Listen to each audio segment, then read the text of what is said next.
All right, well, I've been riding about 30 minutes now at this point, and I want you to know that my mindset's a little different than when I started the ride, because that's what occurs. So if you want that experience of freedom, less stress, a happier life, a better life, a more fulfilling life, make sure you stick around for this video in what motorcycles, be it this beautiful three-wheel Can-Am, whatever type you want to ride, it is going to deliver this for you. So enjoy the video.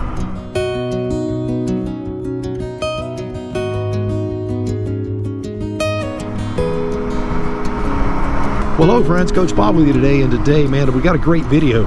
This video is brought to you by you. Yes, you, the user. It's funny, oftentimes I get ideas for videos from you guys, questions that you have, comments that you'll make, that sort of thing. And last week I got this question. I'll drop it right here. I'm paraphrasing obviously here because I don't have the comment sitting right here in front of me, but it basically says, you know, last week I had described, you know, this gives me a feeling of freedom, a sense of freedom when I ride. And he goes, to a non-motorcycle rider, how would you express that freedom? How could you describe it? Could you describe it more? And so I wanted to respond to that, because that's one of those comments that, man, that's a pretty deep question. On the surface it isn't, but when you really ask the question and you really want to give a true honest answer of what freedom is and what it feels like, man, I've thought about that one all week. It's Friday, the video comes out tomorrow, and I've thought about this. I've talked to a lot of my riding buddies about this very question, about how they feel and what it does to them. So the first thing I wanted to talk about on this very thought-provoking question was this: what gives us the feeling? What propagates this whole idea of freedom when we're riding? That's the first thing we have to address. You know, this was the conclusion that me and a buddy of mine came up with, is that we live in boxes. We get up, we're in a box called a bedroom, and we walk into a box called the kitchen. And then we transition from that box into another box called an automobile. And then we drive that box to work, and we transition into another box called our office, or whatever it is. And most of us work inside, and therefore we're in these boxes all day long. So the very first thing that really makes this sensation, this feeling of freedom happen, is we're no longer in that box. You'll hear motorcycles call cars cages. They call them those for many reasons. But the reality is that when you're in there, it's different. You feel different. You are different. And so I think the very first thing that gives us this sense of freedom is that we are in the environment and we are sensing the elements. Like right now, I've only been riding about 3 miles at this point, and I've already noticed that it's cooler here than it was at my house. Now, I would never notice that in my truck, you know, 2 degrees, 3 degrees, whatever it is. But it is different, and the reason is rain is coming in. Things are changing right now in the environment. I can feel the humidity as it hangs heavier in the air. I can feel it. It's different. And so that's the first thing that happens. You're immersed in color. You're immersed in smells. And all of those things, they put your mind in the proper place. And that is the platform that sets you free. That's the thing that allows you to enter that place. And I don't believe without these things all dropping into their proper position that you can ever feel that freedom. So that's the one thing that a motorcycle can do that an automobile can't. The next closest thing would actually be a convertible. You know, I drove a Miata for years, and I loved that little car.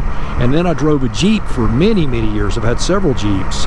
And being outside, being in the open, is the closest thing to that freedom. I used to just love to ride. Or a freezing cold night, I would have the top down with the heat blasting, and just so I can see the stars and feel like I'm a part of the environment. I got a buddy of mine, Ken. How you doing, buddy? He recently bought a Jeep, and he was telling me the same thing. He takes the tops off. He leaves work in the evening time. He's retired but still works in the evening at a job a couple of nights a week. And he goes, it'll be 25, 30 degrees, and he takes those tops off and enjoys that open air experience. So that experience cannot be taken out of the equations. And then the other thing is the machine itself. Yes, you can have music playing and you can have maps chirping at you and all that. Whereas in an automobile, those things are demanding your attention. Here, they're not demanding your attention. They're secondary to the experience. For whatever reason, I believe it's because you're outside. You're completely outside. You're not looking up from the inside of a vehicle. You're completely outside. Your body is completely exposed. That now all of these things are just little secondary items. And so therefore, you get a greater sense of freedom because you don't have the distractions that you have in an automobile. That's why I believe by and large that 90% of motorcycle riders are way, way, way more aware than automobile drivers. They just are. Maybe it's because you have skin in the game, but I think it goes deeper than that.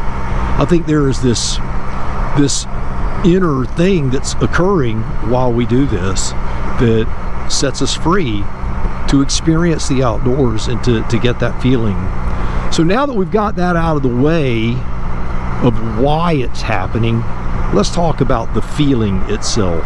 And before we do that, if you would give the video a big old thumbs up, share it with your friends, subscribe to the channel, all that jazz, you know I'd appreciate it. I want to say that right now I am on a mission. I have to carry some stopwatches over to the school. And so I've got them loaded in the back of the Spyder. Yes, even Coach Bob has responsibilities every now and then. Not very often. This is my work for the week.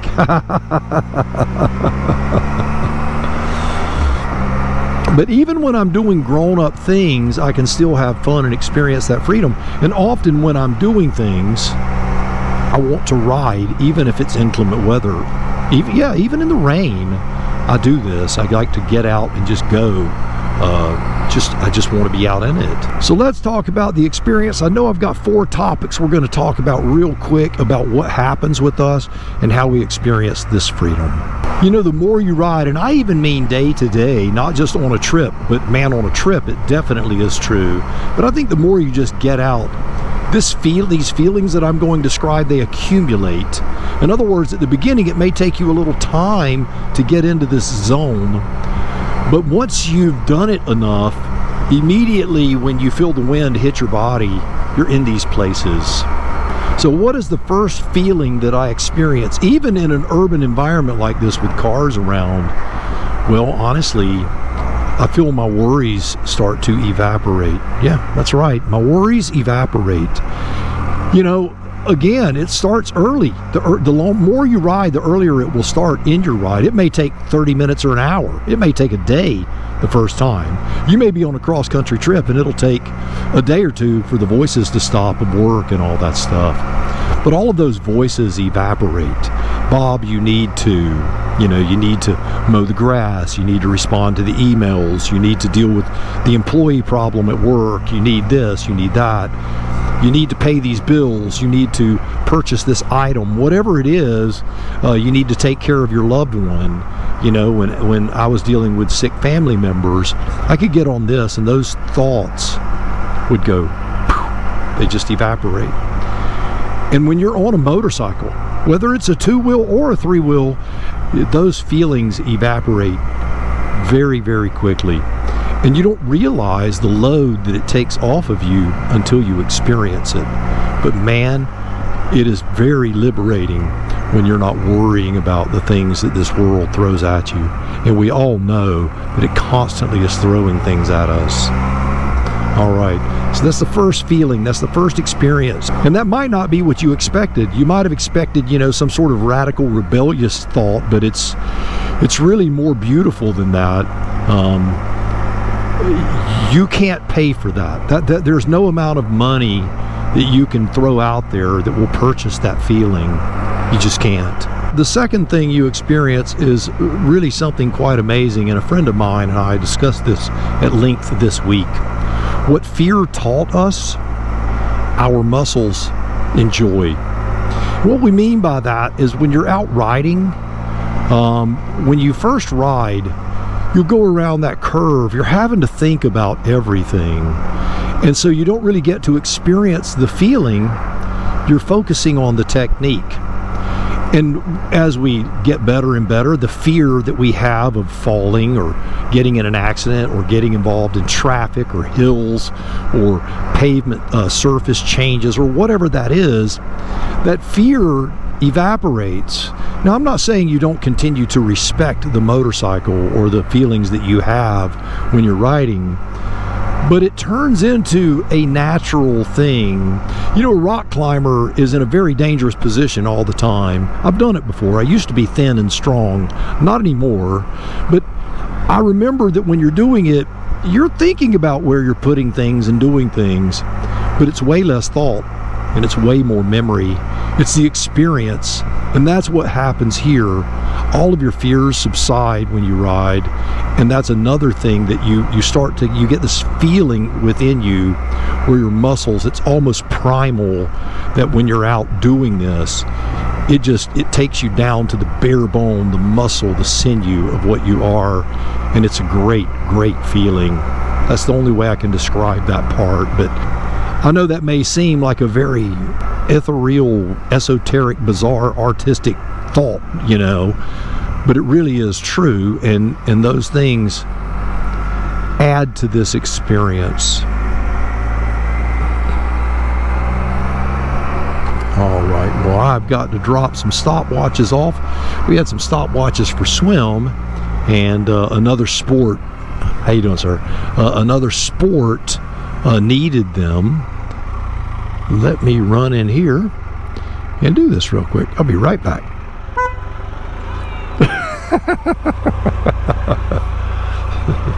You know, it's so funny. As a coach, I grow old, they grow up. It's crazy. They change so much. All right, so we got number 2 out of the way. Let's move on to number 3. So with number 3, I always call this is the Bath and Body Works episode, is the aroma. Yeah, I said it, aroma. You know how you have aromatherapy? They have these little things you can put in the shower. I have them. You just drop them in the floor of your shower. They sit over the drain, and as you bathe, it lets out this pleasant aroma, and it really makes you feel better. You feel more positive just when you're around it. Well, that's what happens here. The smells, man, you don't realize what you're smelling and what you're not. And that can be good and bad too, by the way. But when you're in your truck or your car, you just get a very small taste of what's going on. You know, I can smell when a tea olive or a sweet olive goes into bloom. When someone cuts their grass, that smell. When you ride by a hospital, that smell. It's almost a chemical smell. When you ride by a restaurant, the food cooking, all of these things that we don't smell anymore because our vehicles have gotten so airtight and they're all filtered within a cabin. It's not that way on here. You smell it all. It can be good and bad. Again, you can ride by a junkyard or a dairy and it can be bad aroma. But what it does, though, is I believe that it instills in your brain the fact that you are a part of the environment. You're no longer in the environment. You have melded into it. You're like an animal that is on the scent. And that's that primal thing that's within us. And you may not even think about those things, but they're very real, and it changes that gut feeling. You know, there's a smell that I smell every now and then when they're doing excavation work. When I was a boy, we would go to construction sites and screw around, you know, throw dirt clods and play in the mud piles and all that stuff. Typical kid stuff. But the dirt had a certain smell in Georgia, and every now and then, I'll hit that odor. They might be doing a little construction work, and they got down into the clay, and you smell it. And all of a sudden, I'm 12 years old again. It's magic. And those feelings that you had when you were a boy, they're back. You can't bottle those things. You can't sell them. They have to happen organically. They just have to. And that's where the aromatherapy side of this, we're getting in front of this big old truck. Here we go. We got plenty of acceleration. Here we go. We don't want to slow him down, but we don't want to be behind a big old dump truck, because I've been behind them when they throw rocks.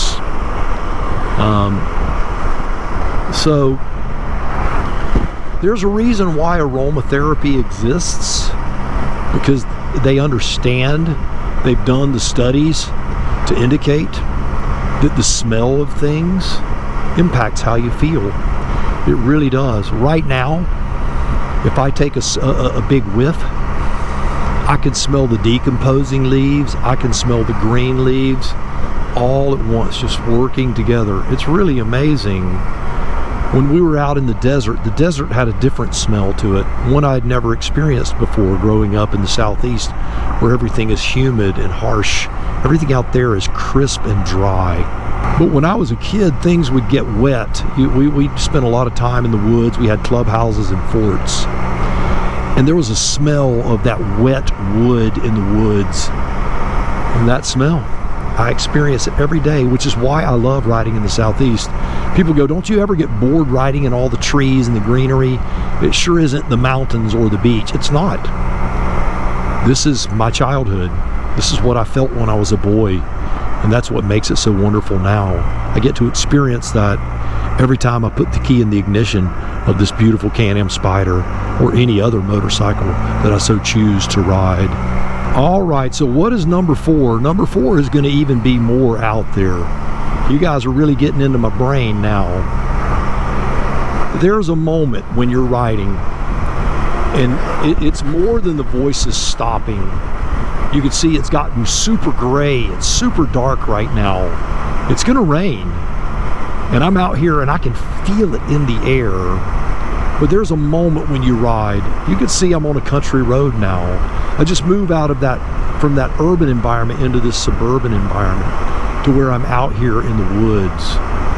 And there's this moment you experience. I'm going to use this word, and it's the only word I can think of. It's not completely accurate, but it's a step in the right direction. It is a moment of weightlessness where you make a left and all of your troubles make a right.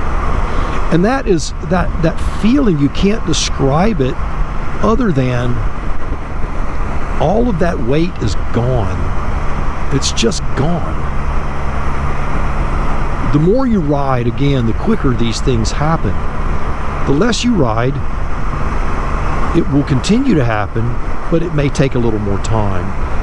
I do want to say something else about all of this. This isn't something you can force. You can't go out and go, I want this to happen, and then it just happens, because that's not how it works. You have to just go out and ride and become a part of it, and it will happen. It will. And everyone that I know that rides, that's ever ridden for an extended period of time, knows all of these feelings. They may have never thought about them. How do you quantify them? How do you put them into words? But they know these feelings. If you have any more, I want you to do me a favor. Put those feelings down in the comments about how free you feel and what it does to you, how it takes you to a place. Anything that could describe it would be very helpful. All right. So I've got a bonus, number 5. But before we do that, I want you to give the video a big old thumbs up, share it with your friends, subscribe to the channel, leave a comment on your comment, then start yapping, because that helps the algorithm, helps the channel grow. All right, number 5. So number 5 is an accumulation of all 4 of these things. I'm going to call it arriving in the moment. There's a book that I've read. It's called The Power of Now. I'll leave a picture of it right here. This beautiful book teaches you about living in the moment, the now. That's what you do. That's the feeling. And I think that's why we experience all of this beauty in our mind and all of this freedom, is because we're living in this moment. A minute ago doesn't exist. And 5 minutes from now may not exist. All that exists is right now. You may or may not understand that. It is a very powerful philosophy to live your life in this moment. Not to get all Bible-y on you, but I will. Jesus says that yesterday is dead and tomorrow you're not promised. Today has enough evil of its own. And I think that what we have to do is we have to look at this moment, and live in it, because this is really all you have. You may think you have more than that, but you don't. I'm not promised 60 seconds from now. All you've got to do is drive down the road, and when you see a white cross with flowers and balloons on it, knowing that someone died right there. seeing a crushed guardrail or broken glass on the freeway. There's a song by the Indigo Girls that says these are the ghosts of someone's tragedy, how recklessly our life has been spent. You know, that is that feeling of living in the now. Don't recklessly throw it away. You're not promised that there won't be a tragedy. In fact, I can tell you this world is guaranteed to deliver you one. It will absolutely do it. I have to be careful on these curves. I have to really slow down a little bit. I have to live in the moment, but the moment right now demands that me not tighten my core. My doctor gave me a pass to ride, but he told me if you ride, you do not flex your core. If you do, go home. You relax. Lean on that backrest and relax. If you can't do that, you can't ride. So I have to ride at specific times where I know I'm not going to be in a ton of traffic and not be in a hurry. At least for another 4 weeks, that's the story. So it's weird, I'll tell you that. My whole body's engaged in all of this, so I'm having to really be careful. But that moment, for me to get out and do this after 2.5 weeks of not being able to get out at all after my surgery, I'm just grateful to be in the wind and to experience this feeling again. I missed it. I missed it unbelievably. I was becoming quite angry. I would hide it inside because I don't want to be a burden on my family. But I need this moment. I needed this moment because I truly am free. So there it is, the feeling, and there it is, the cause, the elements, the wind, the rain, the heat, the cold, the smoke, the smell, all of it. It feeds it. It feeds your soul. And it's a beautiful, beautiful thing. All right. Well, now you know what the experience of freedom is on a motorcycle.